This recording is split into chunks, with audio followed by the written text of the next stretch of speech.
সন্দেশখালীর পুনরাবৃত্তি ক্যানিংয়ে, কারণ সেখানে বিজেপি কর্মীদের মারধর করা হয়েছে বলে অভিযোগ, এবং এই খবর পাওয়ার পরই প্রার্থী তিনি বিজেপি কর্মীদের নিয়ে ভোট দিতে নিয়ে যাচ্ছেন। আপনারা জানেন যে সন্দেশখালীতে বিজেপি কর্মীদের ব্যাপক মারধর করা হয়, এবং সেই ঘটনার পরে একই ঘটনা ঘটেছে এবার ক্যানিংয়ে। আমাদের সঙ্গে এই মুহূর্তে সরাসরি রয়েছে আমাদের প্রতিনিধি অনির্বাণ বিশ্বাস। অনির্বাণ, দেখাও ছবিটা। তোমাকে প্রথমে দেখাবো যে ক্যানিং পশ্চিমে কিন্তু সেখানে বিজেপি প্রার্থী জয়নগরের কেন্দ্রের অশোক কান্ডারি তিনি এসে উপস্থিত হয়েছেন। যেটা অভিযোগ যে আজকে যখন বিজেপি প্রার্থীরা এই 268 নম্বর বুথে সেখানে যখন ভোট দিতে যাচ্ছিলেন, তখন কিন্তু তাদের রাস্তা আটকে দাঁড়ায় কিন্তু শাসক দল আশ্রিত দুষ্কৃতী বাহিনী, এমনটা অভিযোগ। এরপর কিন্তু তাদেরকে বেধড়ক মারধর করা হয়। একাধিক জনের মাথা ফেটেছে, তুমি দেখতে পাচ্ছ।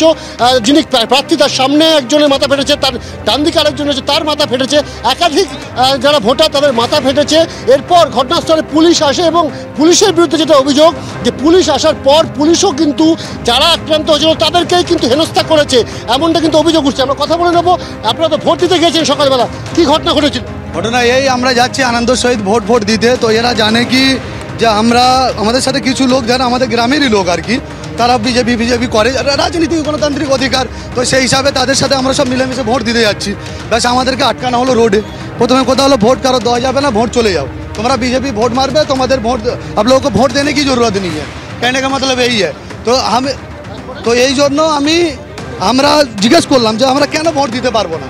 পারবি না, বিজেপি ভোট দিবি, বিজেপির কোনো ভোট পড়বে না, ঠিক আছে, যাই পড়বে টিএমসি পড়বে, কোনো ভোট পড়বে না, ঠিক আছে। আমরা এটা যে একটু যাতাই, যার কারণে আজকের এত বড় একটা ঝামেলার সৃষ্টি, সবাই মিলে মানে যা পেয়েছে তাই। কি দিয়ে মারধর করা হয়েছে আপনাদেরকে? আমাদেরকে রড, লাঠি, বন্দুক, তারপরে ইট, পাথর, ওরা যা রেডি করে রেখেছিল সেগুলো সব দিয়ে আমাদের উপর অতর্কিত আক্রমণ।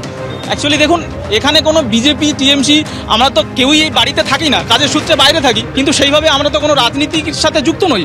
আমরা আমাদের পছন্দ মতো ক্যান্ডিডেটকে ভোট দিতে চাই, সেটাই আমরা গণতন্ত্রের অধিকারটা প্রয়োগ করতে গেছিলাম। কিন্তু সেটার জন্য যে এত বড় আমাদেরকে দিতে হবে সেটা আমরা বুঝতে পারিনি, সত্যিই বুঝতে পারিনি। আমরা এখান থেকে হেঁটেই যাচ্ছিলাম, 15-20 জন হেঁটে যাচ্ছিলাম, তারপরে অতর্কিত আক্রমণ। পুলিশকে তো জানিয়েছিলেন, পুলিশকে জানানোর পর কি হলো? পুলিশ তো এসেছিল 2 ঘন্টা পরে। আমাদের যখন পুলিশ আসে তখন আমরা বারবার ওনাকে মানে কাকুতি মিনতি করার পরেও উনি দাঁড়াননি। তারপরে অনেকটা দূরে এসে উনি যখন দাঁড়ালেন আমাদেরকে বললেন না, মানে গাড়িকে টাচ করতেই দিল না। আমরা যে কথা বলতে যাবো গাড়িকে টাচ করতে দিচ্ছে না, বলছে হসপিটালে চলে যাও, হসপিটালে চলে যাও। মানে পুলিশ হসপিটালে নিয়ে যাওয়ার ব্যবস্থা করেনি? না, কিছুই করেনি, কোনো কথাই বলেনি আমাদের সাথে যে হসপিটালে নিয়ে যাও তো দূরের কথা, আমাদের সাথে কোনো কথাই বলেনি। মানে আমাদেরকে তুচ্ছ তাচ্ছিল্য করে তাড়িয়ে দেওয়া। পুলিশ রীতিমতো জানি না ওদের হয়ে কাজ করছে বা কি করছে। আমরা একবার কথা বলবো বিজেপি ক্যান্ডিডেটের সাথে।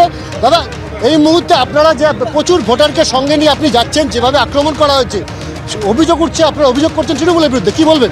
ডেফিনেটলি তো যাদের মেরেছে তারা তো নিজেরাই বলছে, আমার তো বলার কিছু লাগবে না। নিজেরাই বলছে যে কারা কিভাবে মেরেছে, কিভাবে আক্রান্ত করেছে, কিভাবে গণতন্ত্র লুট, কিভাবে প্রশাসন কিছু নেই।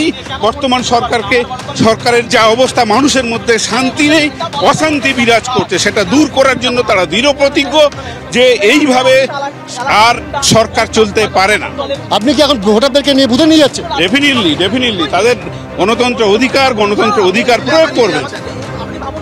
আমরা দেখতে পাচ্ছি যে এই মুহূর্তে অশোক কান্ডারি, যিনি বিজেপি প্রার্থী জয়নগর কেন্দ্রের, তিনি কিন্তু একেবারে তার যে ব্যক্তিগত নিরাপত্তা রক্ষী রয়েছে সেই ব্যক্তিগত নিরাপত্তা রক্ষীদের সঙ্গে নিয়ে, এবং এই যে সমস্ত ভোটার যারা আক্রান্ত হয়েছিলেন তাদের সঙ্গে নিয়ে কিন্তু এই মুহূর্তে তিনি 268 নম্বর বুথের দিকে যাচ্ছেন, এবং সেখানে গিয়ে এই যে সমস্ত যারা ভোটাররা আক্রান্ত হয়েছেন, যারা নিজের ভোটাধিকার প্রয়োগ করতে পারেননি, তাদের ভোটদানের ব্যবস্থা তিনি করে দিচ্ছেন। জয়নগর লোকসভার অন্তর্গত ক্যানিং বিধানসভায় বিজেপি প্রার্থী অশোক কান্ডারি তিনি নিজে নিয়ে যাচ্ছেন। আক্রান্ত বিজেপি কর্মীরা রয়েছেন এবং তার সঙ্গে সাধারণ ভোটাররা রয়েছেন।